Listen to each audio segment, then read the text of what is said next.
যীশু তাহাকে কহিলেন, আমি এই পুনরুত্থান ও জীবন।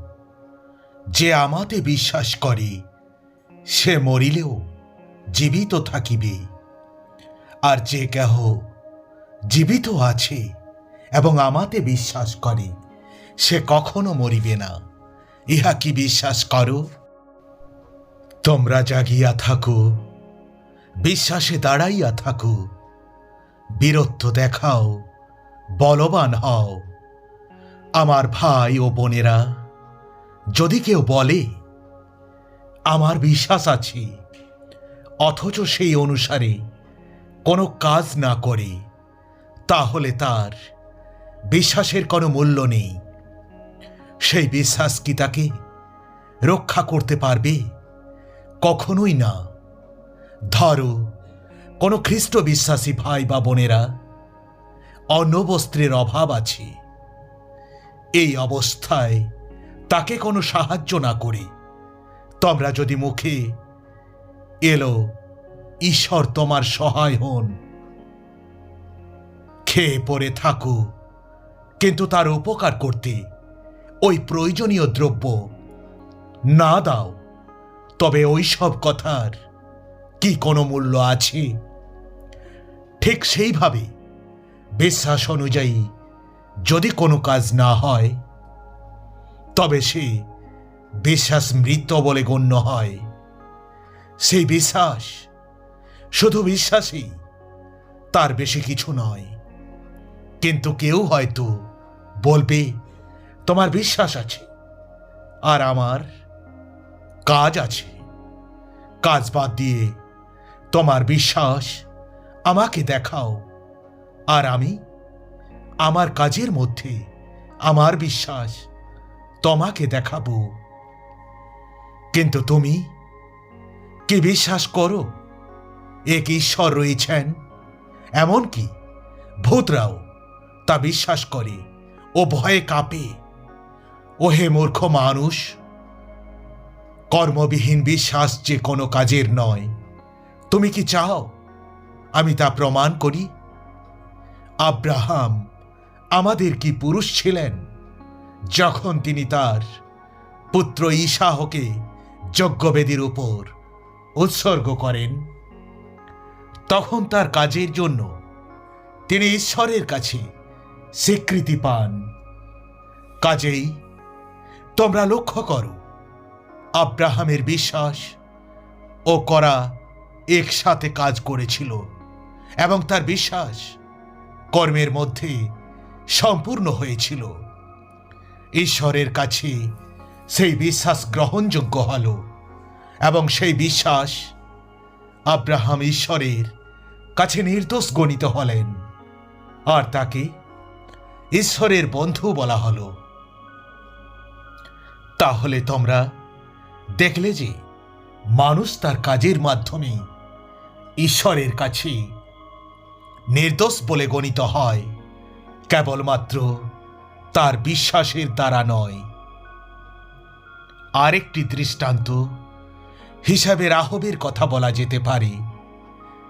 বেয়া রাহব কি তার কাজের মাধ্যমে ঈশ্বরের চোখে নির্দোষ গণিত হয়নি?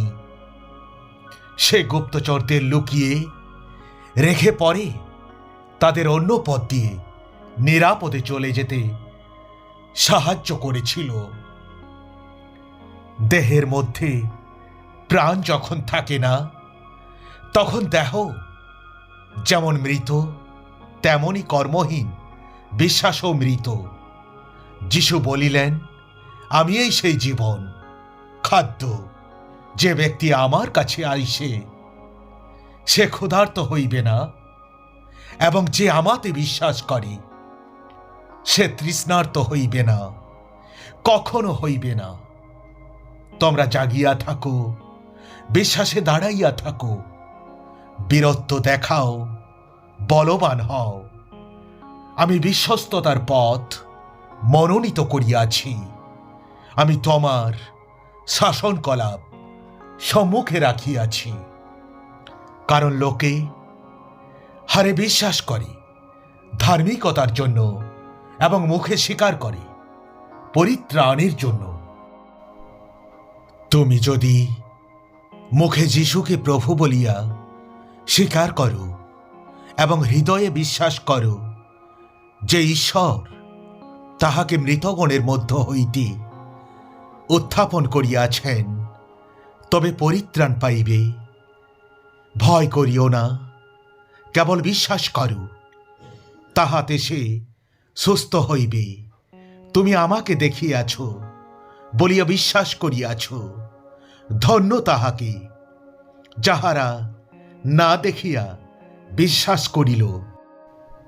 আমি তোমাদিগকে সত্যি কহিতেছি, যদি তোমাদের বিশ্বাস থাকে আর সন্দেহ না করো, তবে তোমরা কেন ডুমুর গাছের প্রতি এইরূপ করিতে পারেন, তাহা নয়, কিন্তু এই পর্বতকেও যদি বলো উপড়াইয়া যাও আর সমুদ্রে গিয়া পড়ো, তাহাই হইবে। কেননা আমরা যখন বিশ্বাস করি যে যিশু মরিয়াছেন এবং উঠিয়াছেন, তখন জানি ঈশ্বর যিশু দ্বারা নিদ্রাগত লোকদিগকেও সেই রূপ তাহার সহিত আনয়ন করিবেন।